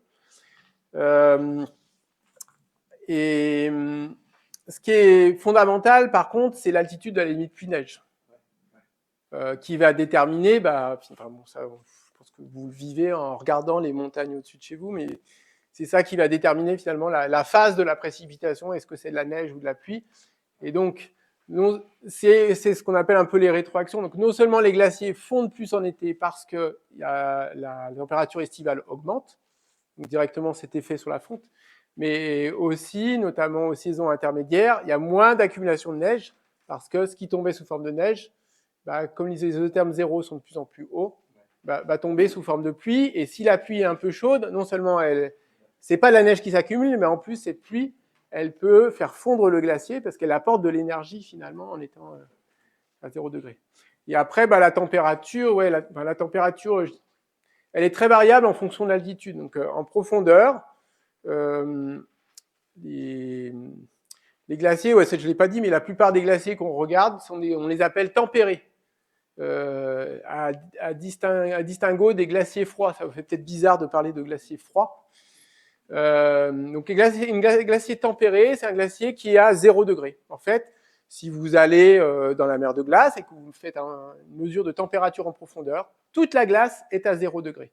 Il n'y a qu'à très haute altitude où on va avoir de la neige et de la glace qui sont froides, moins 5, moins 10 degrés. Et c'est pour ça que les glaciers sont aussi sensibles, parce qu'ils sont déjà à la température de fusion. Tout apport d'énergie, ça fait de la fonte. Alors qu'à très haute altitude, sommet du Mont Blanc, il y a de l'énergie qui arrive, mais cette énergie, elle commence d'abord par réchauffer le manteau neigeux, dans un premier temps. Et c'est seulement quand il sera arrivé à 0 degré qu'il va commencer à perdre de la masse et à fondre. Alors, merci pour les explications scientifiques. Et moi, j'aimerais bien entendre votre avis sur les conséquences de la fonte des glaciers. Parce que quand on vous écoute, c'est les résultats d'analyse, mais est-ce que vous avez une analyse de ce que ça peut provoquer sur nos vies? Ouais, donc les conséquences, c'est ce que j'ai essayé d'aborder dans la dernière partie, mais peut-être toujours avec un regard un peu scientifique. Donc concrètement, effectivement, les conséquences vont être très différentes régionalement. Il y a une conséquence qui est la hausse du niveau des mers. Pas que les glaciers, il y a aussi d'autres choses qui contribuent, mais c'est vrai que toutes les régions côtières vont être touchées par la hausse du niveau des mers. Ils commencent à l'être. En Bretagne, ils ont commencé à exproprier, à racheter des maisons à des gens pour quitter ces maisons. Ça commence à être assez concret, je pense, pour les régions littorales. en termes d'érosion aussi des littoraux et des efforts qu'il faut faire pour maintenir les littoraux dans leur état actuel. Donc ça, c'est une conséquence indirecte des glaciers. Hein. On ne fait peut-être pas directement la connexion, mais c'est parce que les glaciers fondent un peu partout sur Terre, ou les calottes polaires, c'est encore plus indirect, ça paraît très loin au pôle, et pourtant ça nous affecte directement par ce biais-là. Après, les conséquences en termes de ressources en eau, ce château d'eau qui va peut-être se tarir, en tout cas dans certaines régions, et ben ça encore, c'est très régional et très différent. Dans les Pyrénées, aucun impact. Les glaciers aujourd'hui sont trop petits, ils n'apportent pas d'eau rivière, ce qu'on est en train de perdre dans les Pyrénées, et c'est triste, hein, c'est un emblème, c'est presque un patrimoine culturel du paysage visuel qu'on est en train de, voilà, qui est en train de disparaître. Et bon, alors mes enfants, ils auront connu les glaciers, mes petits-enfants, dans 10-15 ans, il n'y en aura plus en fait. Si vous... Et Pierre-René de l'association Somorène en parle bien en disant, parce que lui, il continue de faire ses mesures, et des fois, on lui demande un peu pourquoi. En fait, lui, c'est un pyrénéiste passionné, il a envie de... C'est une manière d'honorer les glaciers, de les accompagner, et de témoigner, évidemment, de continuer de faire ses mesures jusqu'au bout, jusqu'à la fin des glaciers des Pyrénées. Donc, Pyrénées, 10-15 ans, plus un patrimoine culturel, et aussi, nous, qu'on utilise pour tirer la sonnette d'alarme, parce que un glacier qui fond, ça peut déjà être marquant, des images répétées, mais un glacier qui disparaît, ça devrait être encore plus marquant et donner encore plus envie de faire quelque chose, d'arrêter les choses. Après, les Alpes, pour cette question de la ressource en eau, du château d'eau, le château d'eau commence à être présent. Les glaciers occupent des surfaces plus importantes, presque 2000 km² de glaciers dans les Alpes, ces gros glaciers qui fondent bien, et on le voit les années de sécheresse, en 2003, sécheresse de août 2003, 2022, on voit qu'il y a une bonne partie du débit du Rhône, l'équivalent de à peu près la moitié du débit au niveau de Beaucaire, Tarascon, du Rhône, provenait de la fonte des glaciers en août 2003. Donc, et ça, donc, ce que je disais, les glaciers le jouent à plein régime dans ces périodes de canicule parce qu'ils sont encore là. Mais quand ils seront plus là, ou quand ils occuperont des surfaces trop petites, si la surface est trop petite, même s'ils font vite, ça apporte pas beaucoup d'eau, le volume apporté. Voilà, et après, la conséquence un peu surprise, qui est encore de plus en plus présente, c'est ces questions de risque glaciaire. Comme il y a eu en Suisse. Donc, en France, il y a eu, peut-être certains s'en souviennent, il y a eu le hameau de la Bérarde, qui a été détruit en juin, il y a 1 an à peu près. Donc là, c'était une combinaison d'événements. D'abord, des fortes pluies qui sont tombées sur un manteau neigeux qui était encore abondant au mois de juin. Donc il faisait chaud, il pleuvait, il y avait beaucoup de neige. Donc ça a apporté beaucoup d'eau dans les rivières. Et puis, il y a une poche d'eau glaciaire, un lac glaciaire, qui s'est formé en surface d'un glacier. Alors pourquoi il y a ce lac glaciaire ? C'est parce que le glacier il est en mauvaise santé et donc il prend une pente un peu anormale. Au lieu d'être très pentu, il prend une concavité qui fait que le lac peut se former. Ça fait une dépression en surface. Et ce lac, il s'est vidangé et c'est apporté l'eau qui manquait pour que ça devienne une catastrophe. Et donc cet afflux d'eau brutal, parce que c'est une vidange assez brutale d'un lac, a fait que le torrent c'est devenu ce qu'on appelle une lave torrentielle, et le cours d'eau est sorti de son cours d'eau justement et est venu détruire une partie du hameau de la Bérarde. Ça avait été anticipé là encore, il y avait une évacuation et donc il n'y a pas eu de victimes. Mais du coup, c'est des choses qu'il faut suivre de plus en plus, on savait qu'il y avait des risques glaciaires. C'est pas non plus que lié au changement climatique. Saint-Gervais, la commune de Saint-Gervais, il y a eu un gros accident au début du XXe siècle. Je n'ai pas la date exacte, début 1905. Voilà, 1908, merci. Et du coup, là, c'est une poche d'eau qui s'était formée à l'intérieur du glacier. Le glacier était un peu imperméable, et puis la poche d'eau, à cause de la surpression, a permis de faire un peu exploser le glacier, et c'est vidangé. Et donc là, il y avait eu des victimes. Donc, c'est pas facile d'attribuer ces événements et de dire c'est le changement climatique, c'est pas le changement climatique. On le suspecte qu'il joue un rôle dans un certain nombre de ces événements. Mais du coup, il faut suivre ça. Donc, ces poches d'eau sous glaciaire, c'est les lacs glaciaires qui se forment et qui peuvent se vidanger. Ça peut être aussi là, c'est plus les glaciers, mais c'est toujours la cryosphère en général, c'est les éboulements liés à la fonte du permafrost, le pergélisol. Donc tous ces sols et ces falaises gelées, et tout ce ciment de glace qui est à l'intérieur des fissures et des failles, et qui fait que nos montagnes, elles tiennent debout. Mais quand ce ciment de glace fond, les montagnes s'écroulent. Et en fait, c'est la cause principale de l'effondrement du glacier Birch. C'est la montagne qui s'est un peu écroulée. Et donc, il y a eu, je crois que c'est 3 millions de mètres cubes. Là, vous commencez à être habitué, agile avec les mètres cubes. 3 millions de mètres cubes. Donc, c'est 3 fois plus en volume que la vidéo que je vous ai montrée. Donc, ça, c'est la quantité de rochers qui est tombée en l'espace de plusieurs dizaines de jours, qui est tombée sur le glacier, qui a fait un surpoids sur le glacier, une grosse couche de débris rocheux qui s'est accumulée sur le glacier. Et puis le glacier, à un moment, il n'a pas été capable d'encaisser ce poids, de le supporter. Et donc, d'un coup, il s'est accéléré, puis après, l'ensemble du glacier est parti. Et là, quand ça part, donc, il y a de la glace, il y a de la terre, il y a des rochers, et puis la glace fond, parce qu'il y a énormément d'énergie qui est libérée. La glace fond, et donc ça fait ce qu'on appelle après une lave torrentielle, quelque chose de très fluide, très dynamique, qui peut aller loin dans les vallées. Donc voilà, donc c'est les différents risques qu'on pas toujours facile à prévoir, mais qu'on essaye d'étudier. Donc, par exemple, les lacs glaciaires, c'est un très gros sujet en Himalaya aussi, parce que les glaciers sont des très grands glaciers, ils reculent aussi rapidement, et ils forment des très très grands lacs.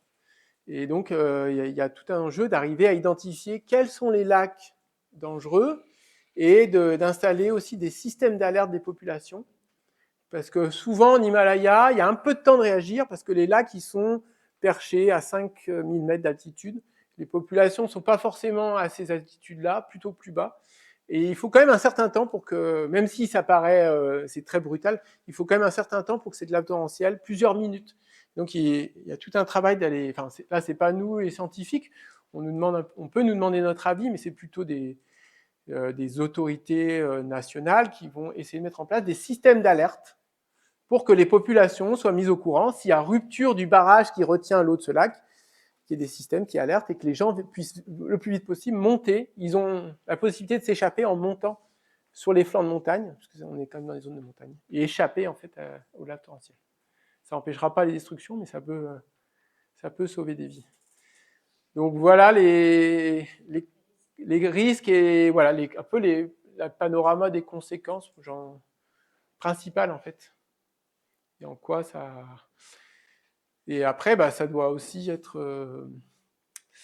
c'est un peu une sentinelle. Les glaciers, ça rend...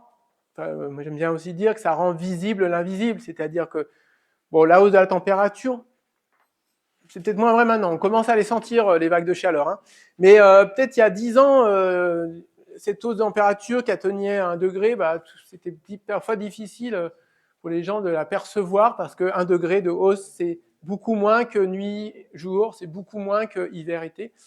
Et donc les glaciers, 1 degré de température, ça provoque directement un recul qui est parfaitement visible à des échelles de temps compatibles avec nous, parce que les gens qui ont été voir un glacier, ils y retournent 20 ans après, ils sont assez normalement saisis d'effroi et ils voient directement l'ampleur. Donc c'est aussi ce rôle des glaciers et des glaciologues de présenter ces résultats et de communiquer le plus largement possible.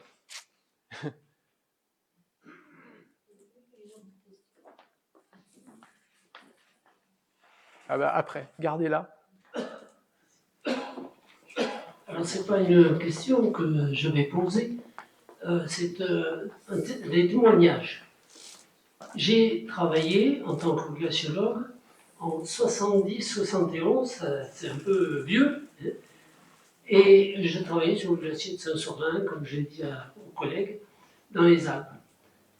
À ce moment-là, personne ne parlait de réchauffement climatique. Et le collègue vous a montré comment on faisait pour savoir la perte de masse sur un glacier.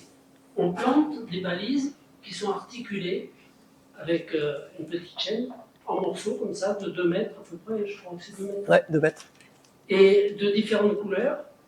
On les plante donc au début de la saison. Et après, l'année d'après, on les relève. De ce temps-là, vous avez dit tout à l'heure 4 longueurs. de pertes sur certaines balises. Ouais. De mon temps, quand on avait 20 cm de perte, déjà on disait ah ben, il a fait chaud. Vous vous rendez compte? La différence, personne ne parlait de réchauffement climatique.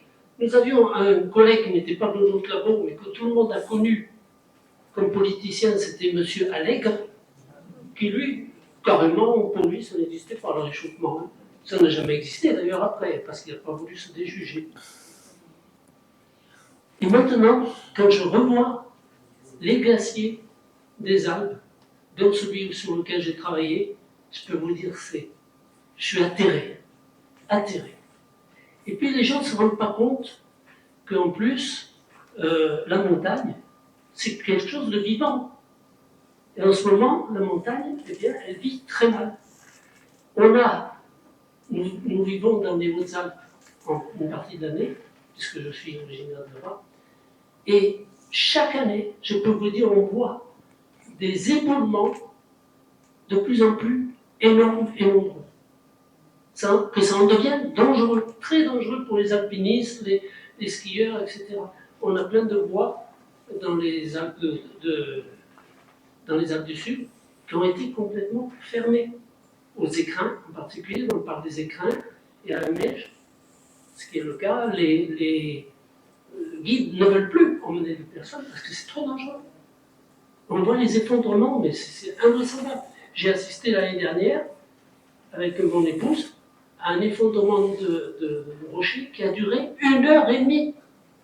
Bon, c'était pas énorme, mais ça n'arrêtait pas dans une voie qui, normalement, ne posant pas de problème. Alors c'est pour ça que, quand une fois j'ai dit à quelqu'un, une personne âgée, je lui ai dit, ben vous savez, vos petits-enfants ne verront pas de glacier, et qu'elle m'a répondu, ben ils verront autre chose. Et bien, là, je trouve que vraiment, on est mal barré. Voilà, c'est ce que je voulais dire. Merci.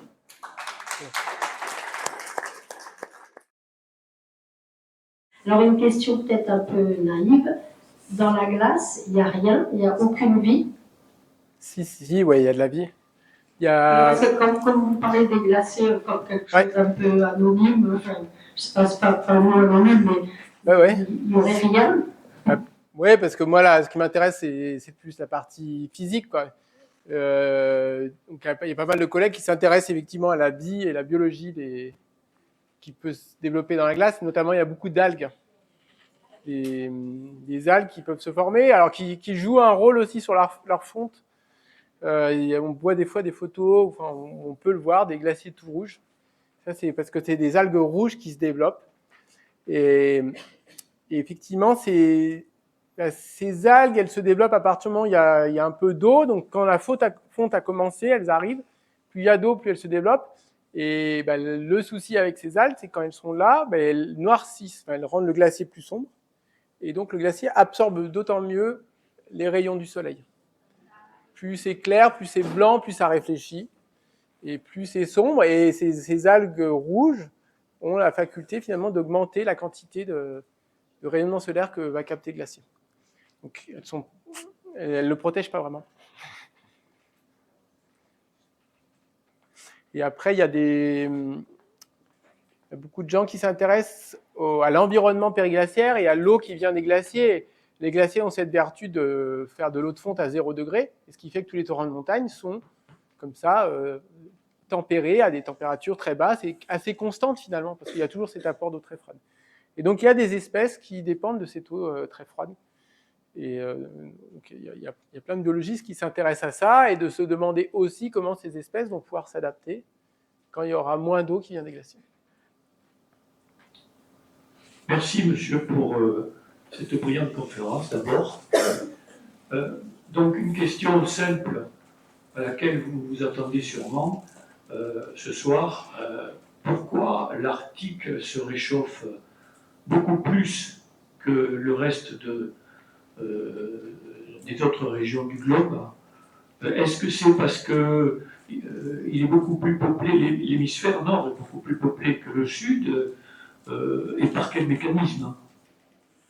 Oui, alors non, c'est pas une histoire de population, parce qu'en fait, le CO2 qu'on émet, alors évidemment, les émissions de CO2, elles vont être concentré dans l'hémisphère nord, c'est là qu'il y a l'essentiel des activités humaines. Mais le CO2 qu'on émet, on le partage. Alors ça, on le partage sans problème. En moins d'un an, tout le CO2, il s'est réparti dans toute l'atmosphère. Donc, il n'y a pas de facteurs locaux et de concentration locale de gaz à effet de serre qui pourrait expliquer un réchauffement plus rapide. Donc, c'est pas ça l'explication. Le CO2, il est vraiment homogène. Au bout d'un an, il est réparti partout. Dans l'explication principale du réchauffement plus rapide en Arctique, mais c'est la fonte de la banquise et des neiges boréales. Et on rejoint le même effet que je décrivais pour ces algues. C'est cet effet qu'on appelle, nous, albédo, c'est-à-dire la capacité de la surface terrestre à réfléchir les rayons du soleil. Donc, à la fois, il y a moins de neige dans les régions boréales, donc la surface couverte par la neige réfléchissante, elle est plus faible. Et puis, la banquise, surtout en été, la banquise arctique, donc la banquise 2 mètres d'épaisseur, elle se réduit de plus en plus. Comme elle est fine, elle est très sensible au réchauffement de l'atmosphère et au réchauffement des océans. Donc, elles font par les deux côtés. Et donc, cette banquise, en été, sa surface se réduit. Et quand la banquise disparaît, à la place, il y a de l'océan. Et en revanche, l'océan, lui, c'est un capteur d'énergie très efficace. Les rayons du soleil qui arrivent sur l'océan, 90% de l'énergie est absorbée. Donc, au lieu de réfléchir par ce miroir de la banquise vers l'espace, on garde l'énergie. Donc, la combinaison des deux fait que c'est vraiment ces régions arctiques qui se réchauffent le plus vite à cause de ces effets qu'on appelle l'effet albédo, en fait. Peut-être un petit point, nos montagnes ne se réchauffent en revanche pas spécialement plus vite que les plaines. On entend souvent des choses fausses. Les continents se réchauffent plus vite que les océans. Donc en ce moment, quand on parle de 1,5 degré de hausse, c'est une moyenne globale, continent et océan. Les continents ont tendance à se réchauffer plus vite, et l'Europe un peu particulièrement. Bon, les pôles, voilà, c'est le maximum, là, les régions arctiques, mais l'Europe se réchauffe vite. Mais les montagnes, les Alpes, les zones en haute altitude dans les Alpes ne se réchauffent pas plus vite, pour le moment, c'est pas décelable, que les plaines. Mais plus vite que la température moyenne du globe, parce que c'est continental. Bonsoir. Il me semblait avoir vu tout à l'heure dans votre exposé que dans le Karakorum, la diminution des glaciers était beaucoup moins réduite que dans le reste. Oui. Est-ce qu'on connaît la raison? C'est encore débattu dans la communauté. Il y a une des explications possibles, et là, je pense que ça peut vous surprendre. Pourquoi les glaciers résisteraient dans la partie ouest de l'Himalaya? Donc le Karakorum, pour ceux qui ne connaissent pas, c'est là qu'il y a le K2, il y a toute une série de sommets à plus de 8000 mètres. Donc c'est un gros massif glaciaire. Il y a 20 000 km² de glaciers, donc c'est 10 fois plus que les Alpes. C'est un très beau massif glaciaire. Et puis il y a aussi un autre massif à côté qui s'appelle Kunlun. Et l'explication actuellement la plus en vogue dans la communauté scientifique, c'est que ce serait la conséquence de programmes d'irrigation du désert du Tarim par les Chinois. Des programmes colossaux qui fait qu'il y a eu plus d'évaporation, donc plus de nuages, plus de nébulosité, moins de rayonnement solaire qui arrivait sur les glaciers et au contraire plus de précipitations neigeuses. Parce qu'après, c'est une région qui est très désertique quand même là-bas. Oui. Les moussons n'y vont pas vraiment. Les moussons n'y vont pas, mais le Karakorum voit quand même des chutes de neige arriver. Alors la provenance, effectivement, des précipitations et de l'eau, ça vient de l'évaporation de l'Atlantique et de la Méditerranée.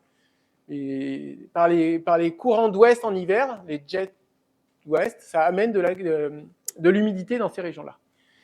Mais finalement, paradoxalement, la seule région sur Terre où les glaciers résistent, et les dernières années, là, c'est en train de... Même là-bas, les glaciers commencent à perdre de la masse. Mais la seule région où, entre 2000 et 2020, les glaciers ont été stables, voire ont gagné légèrement de l'altitude, et le paradoxe, en fait, c'est que c'est une espèce d'expérience de géo-ingénierie involontaire, à échelle massive, qui fait que les glaciers ont été protégés, mais sans le vouloir. Bonsoir. Et si on parlait de la ressource en eau douce, puisqu'on on perd des glaciers, on perd de l'eau douce, potentiellement, Ouais. est-ce que ça peut créer des gros problèmes, notamment au niveau des centrales nucléaires, par exemple?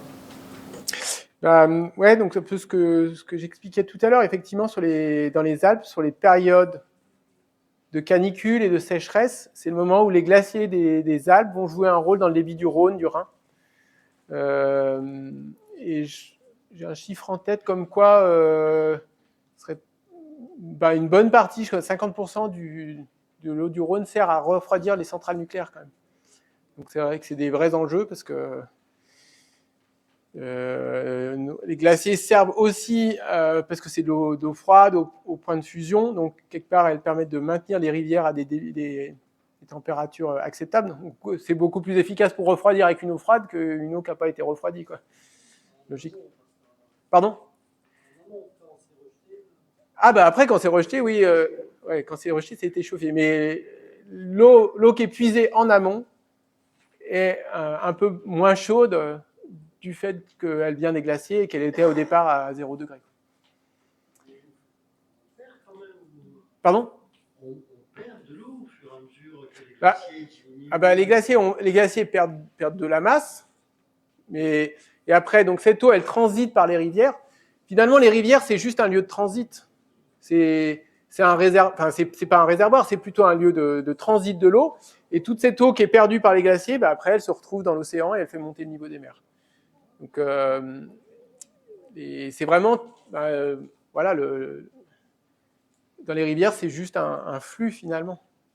C'est pas les rivières qui vont accumuler de l'eau très temporairement, mais c'est comme quand il y a une inondation, c'est très temporaire et après l'eau elle part à la mer.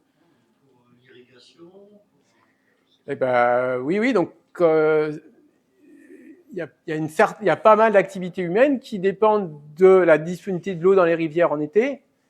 Et dans certaines régions du globe, cette eau qui arrive en plein été, elle vient des glaciers. Donc, on sait, il y a déjà des tensions dans certains bassins versants.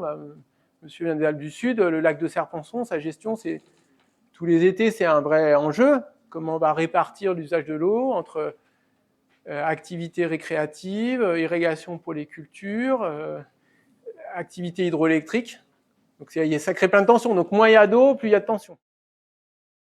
J'avais une question sur est-ce qu'il y a des glaciers en Antarctique, des grands glaciers en Antarctique? Et est-ce qu'ils fondent ou pas? Alors, donc, l'Antarctique est un énorme glacier, en soi. Enfin, c'est ce qu'on appelle, nous, une calotte polaire, mais il faut voir ça comme finalement un énorme glacier, sauf qu'à lui tout seul, il fait 58 x 3, enfin, il est 150 fois plus gros que tous les autres glaciers du globe réunis. Et donc l'Antarctique, alors l'Antarctique fond et perd de la masse. Et alors, ce qui est intéressant pour l'Antarctique, c'est qu'en fait, il fait toujours globalement très froid en Antarctique. Donc l'Antarctique ne fond. La question posée, c'est ça. C'est comment ça se fait qu'ils font alors que c'est. Ouais, donc l'Antarctique, du coup, ils ne font pas à la surface ou quasiment pas. Et l'Antarctique, en revanche, comme c'est un énorme glacier et qui fait très froid et que justement il n'y a pas de fonte en surface, la glace, elle s'accumule au centre. Elle est véhiculée, elle est transportée vers le bas du continent, et puis après elle arrive à l'endroit où elle se jette dans l'océan. Et là, elle va former des prolongations de glace. C'est pas de la banquise, hein. Il y a un truc que vous allez retenir, c'est ça. C'est pas de la banquise, c'est de la glace qui flotte, qu'on appelle nous des plateformes de glace, mais qui est la prolongation de l'eau douce, de la glace d'eau douce des continents. Donc, et là, on ne parle pas de 2 mètres d'épaisseur, c'est plusieurs centaines de mètres. Parce que là, dans le continent antarctique, il y a des endroits, il y a jusqu'à 4 km d'épaisseur de glace. Quand ça arrive au bord, ce n'est pas aussi épais, mais ça peut être plusieurs centaines, voire 1500 mètres d'épaisseur de glace qui vient flotter sur l'océan. Donc ça, c'est les prolongations de l'Antarctique dans l'océan, et c'est un peu ces pieds d'argile, parce que l'océan se réchauffe. Nous, ce qu'on perçoit et dont on entend parler, c'est le réchauffement de l'atmosphère. L'océan se réchauffe, alors beaucoup moins vite que l'atmosphère, parce que l'océan est tellement profond, a tellement d'inertie thermique qu'il se réchauffe plus lentement. Mais faut bien comprendre, 90% de l'excès de chaleur, nos gaz à effet de serre font qu'on garde beaucoup plus de chaleur dans notre coquille, dans notre système climatique. Ce que l'on voit, nous, c'est une toute petite fraction de cette chaleur. 90% part dans l'océan, réchauffe l'océan, et c'est ce qui fait qu'il se dilate et qu'il augmente et qu'il y a la montée du niveau des mers. Mais aussi, cette chaleur, elle est transportée par les courants marins en profondeur, et elle vient faire fondre l'Antarctique à la base. C'est ce qu'on appelle la fonte basale. Et cette fonte basale, elle fait fondre à sa base et elle est en train de créer potentiellement des instabilités. Parce qu'un glacier qui fond à sa base, qui flottait, il s'amincit. Et quand il s'amincit, en fait, ce glacier, il flotte sur l'océan, mais il y a pas mal d'endroits où il est ancré sur des pointements rocheux. Il faut imaginer que le fond des océans, c'est pas tout plat. Il y a aussi des petits îlots, des pointements rocheux. Donc ce glacier, il est ancré un peu sur ces pointements rocheux. Donc quand il fond, il y a un moment, il va se mettre à vraiment flotter et il va se détacher de ces points d'ancrage. Quand il se détache de ces points d'ancrage, qui le ralentissaient, il peut se mettre à s'accélérer. Et donc, c'est ce qu'on a vu sur la mer de Védène, il y a quelques années, il y a 2-3 ans. Alors, des très très gros morceaux qui sont des... Oui, alors c'est pas quelque chose qui se produit en un an, c'est pas un événement. C'est quand même, ça se produit sur des années ou des dizaines d'années. Mais c'est ce qui explique, par exemple, qu'un glacier qu'on appelle Doomsday Glacier, il s'appelle Thwaites, on entend beaucoup parler, glacier de l'apocalypse, je ne sais pas, peut-être vous avez déjà vu ce nom dans vos lectures.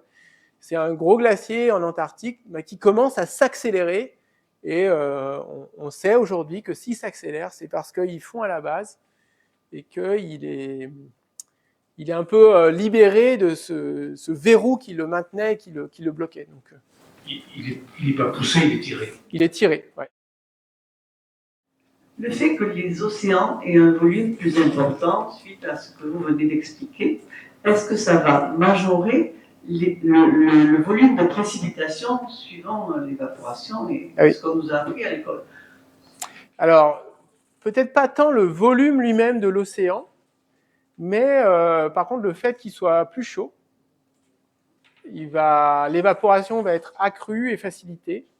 Et effectivement, le cycle, ce qu'on appelle le cycle hydrologique, le cycle de précipitation, d'évaporation et précipitation, on pense qu'il est en train un peu de s'accélérer. Et alors, si vous vous rappelez la courbe que je vous ai montrée de l'accumulation hivernale, c'était stable, voire légèrement à l'augmentation. C'est peut-être ça qu'on voit sur cette courbe. C'est que finalement, on aurait envie on n'aura pas envie. Et spontanément, quand on a compilé ces données, on s'est dit, en hiver, l'accumulation hivernale, elle va aussi diminuer parce que les isothermes zéro, ils remontent. Et donc parce qu'une partie de ce qui tombait sous forme de neige tombe maintenant sous forme de pluie. Donc on pensait qu'on allait voir aussi une décroissance de l'accumulation hivernale. Et tous ces points bleus là, ils montrent, semble-t-il, une légère augmentation. Et c'est peut-être parce que le cycle hydrologique s'accélère et qu'on a des précipitations plus importantes en montagne. De même que les événements extrêmes de pluie sont probablement en train de s'intensifier. En pourtour méditerranéen, on en parle, ces événements dévastateurs. C'est peut-être la même chose qu'on voit avec ces séries longues de mesures sur les glaciers. Et ça, c'est lié au réchauffement de l'océan qui facilite l'évaporation. Et donc, oui.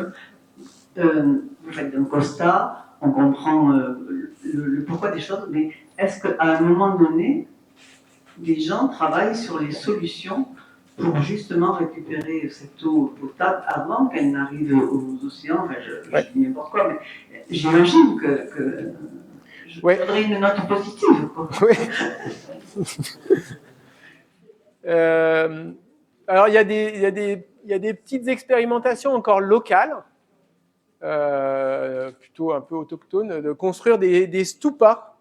Des stupas, alors, c'est pas ça qui va remplacer les grands glaciers, mais quand il fait froid, et récupérer l'eau de fond des glaciers et construire des édifices de glace, une espèce de pyramide de glace. Ils font ça au Ladakh, dans certaines vallées, qui après, quand elles vont fondre progressivement, pour une agriculture en tout cas locale, va pouvoir permettre de maintenir un peu d'eau à des périodes plus de sécheresse ou un peu plus chaudes. Et puis après, mais ça pose plein d'autres questions, la grande manière de retenir l'eau, c'est aussi les barrages, les grands barrages, mais il y a aussi d'autres impacts. Donc c'est un bénéfice-coût qu'il faut peser, parce qu'il faut faire attention à la sismicité.